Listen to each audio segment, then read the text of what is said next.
नमस्कार दोस्तों, news analysis with Shashi Ranjan में आप सबका हार्दिक स्वागत है।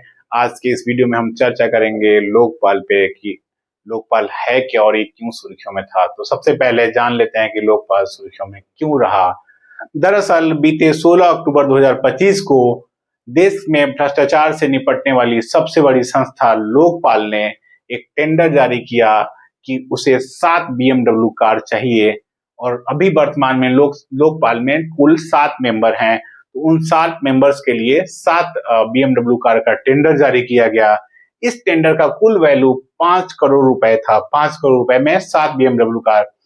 जब ये बात मीडिया में फैली या फिर न्यूज में फैली तो ये नेशनल न्यूज का विषय बन गया।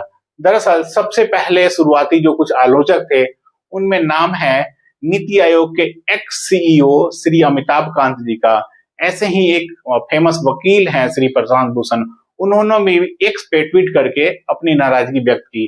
दोनों का कमोबेश यही कहना था कि देश की सबसे बड़ी संस्था जो भ्रष्टाचार से निपटती है, बेटर होता कि वो BMW कार न लेके कोई ऐसे देश में बनी हुई कार लेते हैं जिसकी सरकार वकालत भी कर रही है। और आपको बता दें कि वर्तमान सरकार में मेक इन इंडिया को बढ़ावा दिया जा रहा है, स्वदेशी को अपनाओ, इस पे फोकस किया जा रहा है। तो ऐसे में BMW कार के लिए टेंडर जारी करना वाकई में आलोचना का विषय था और कई लोगों ने आलोचना भी किया। दोस्तों, आपको अब आते हैं थोड़ा सा लोकपाल की भूमिका पे कि लोकपाल है क्या। आपको याद होगा कि देश में अभी भी कुछ ऐसी संस्थाएं हैं जैसे कि CBI, ED, CVC या फिर स्टेट लेवल की CID। ये कुछ ऐसी संस्थाएं हैं जो अन्य कामों के साथ साथ भ्रष्टाचार से जुड़े मामलों को भी देखती हैं। जो लोग करप्शन में लिप्त होते हैं उनके खिलाफ जांच करती हैं ये संस्थाएं। तो अब लोकपाल की जरूरत क्यों पड़ी? तो दरअसल 2011 में आपको याद होगा देश में एक आंदोलन चला था जिसको कहा जाता है अन्ना आंदोलन। दिल्ली में रामलीला मैदान के आसपास ये पूरा आंदोलन केंद्रित रहा था और उस समय काफी लोगों में रोष व्यक्त था कि जो देश में करप्शन है उसको कैसे मिटाया जाए। अन्ना हजारे के नेतृत्व में हुए आंदोलन में बेसिकली एंटी करप्शन पे ही पूरा फोकस रहा आंदोलन का। और एक मेन डिमांड था उस पूरे आंदोलन का कि लोकपाल कानून बनाया जाए ताकि देश में भ्रष्टाचार की समस्या से पूरी तरह से निपटा जा सके। अन्ना आंदोलन जब अपने चरम पे था तो सरकार ने, कई लोग तो आलोचना भी की सरकार में जो बैठे हुए थे, बट अंत में सरकार ने यह माना कि ठीक है हम लोकपाल कानून लाएंगे, आप अपना अनशन छोड़िए। कुछ आश्वासन के बाद अन्ना हजारे का अनशन टूटा और सरकार ने आगे चल के 2013 में एक कानून बनाया जिसका नाम था लोकपाल एवं लोकायुक्त कानून। लोकपाल सेंट्रल लेवल पे और लोकायुक्त स्टेट लेवल पे ये बनाना था। 2013 में भारत में सेंट्रल लेवल पे लोकपाल का गठन हुआ, लेकिन कुछ कारणों से लोकपाल 2019 से काम करना शुरू किया। कारण पे चर्चा मैं इसके आखिरी में करूंगा वीडियो पे। 2019 में जब लोकपाल ने काम करना शुरू किया तो 2019 में इसको अब एक चीज बता देते हैं आपको कि लोकपाल के दायरे में आता कौन है। तो लोकपाल के दायरे में केंद्र स्तर के ग्रुप डी से लेकर PM तक इतनी बड़ी शक्तिशाली संस्था है करप्शन के मामलों को जांच करने के लिए कि इसके जांच के दायरे में PM को भी रखा गया है। यानी कि PM के खिलाफ भी यदि भ्रष्टाचार की शिकायत है और आपके पास ठोस सबूत है तो आप लोकपाल के पास जा सकते हैं। तो कुल मिला के ग्रुप डी से लेकर PM तक के खिलाफ अगर भ्रष्टाचार की शिकायत आती है तो उन शिकायतों पर जांच करना लोकपाल का एक अधिकार है, या कहें इसको शक्ति प्रदान की गया है, इसको मैंडेट दिया गया है ये चीज। तो लोकपाल इतनी शक्तिशाली संस्था है और अब तक 2019 से अब तक लोकपाल ने क्या क्या किया है एक बार, और क्या क्या कितने भ्रष्टाचार की शिकायत आई हैं उस पर एक नजर डालते हैं। तो दोस्तों, लगभग 7,000 शिकायतें अब तक 2019 से लेकर अब तक लोकपाल के पास भेजी जा चुकी हैं।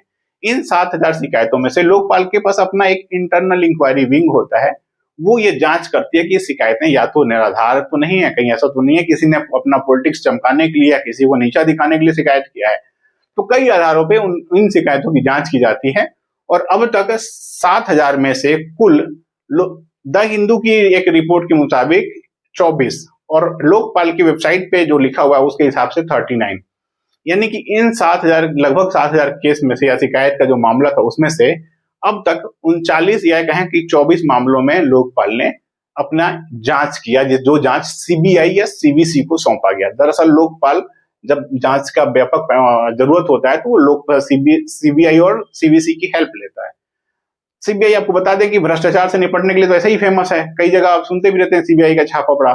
तो उन 24 केस में से कई केस अभी भी पेंडिंग है सीबीआई या सीवीसी के पास, लेकिन अब तक केवल 7 केस में, केवल 7, 24 में से या कहें 7,000 में से अब तक केवल 7 लोगों के खिलाफ जो इंक्वायरी हुई सीबीसी या सीबीआई द्वारा, उसमें लोकपाल को यह लगा कि इनके खिलाफ ठोस सबूत हैं, तो इनको प्रोसिक्यूशन, इन पे प्रोसिक्यूशन यानी कि अभियोजन, यानी कि कोर्ट में अब मुकदमा चलाने की अनुमति दी है लोकपाल ने। तो अब इन 7 लोगों पे कोर्ट में मुकदमा चल रहा है, और उसमें कोर्ट में क्या होगा वो बरी होते हैं, या फिर कई बार क्या होता है कि जो व्यक्ति दोषी होता है या जिस पे आरोप लगाया जाता है वो भी तो अपना पक्ष रखता है ना, तो उसको मौका मिलेगा कहां पे, कोर्ट में पूरी तरह से अपना पक्ष रखने के लिए।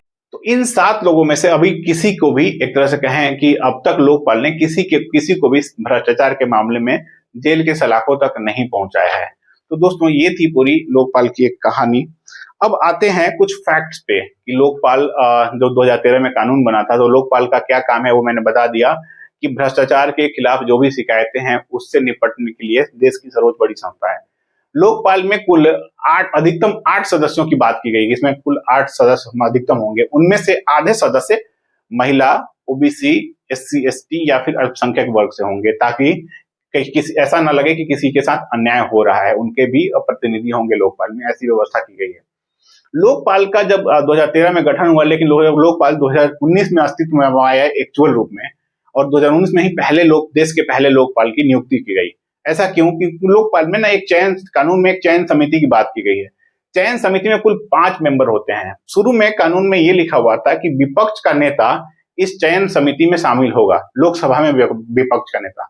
तो दरअसल दोस्तों 2014 में लोकसभा का जब चुनाव हुआ था, आम चुनाव, तो उस चुनाव के बाद और कानूनी रूप से विपक्ष का नेता कोई बना ही नहीं। इस वजह से ये जो नियुक्ति की प्रक्रिया थी वो अधर में रह गई। बाद में 2016 में इस कानून में एक संशोधन किया गया और ये कहा गया कि लोकसभा में सबसे बड़े विपक्षी दल का जो नेता होगा वो इस चयन समिति का मेंबर होगा।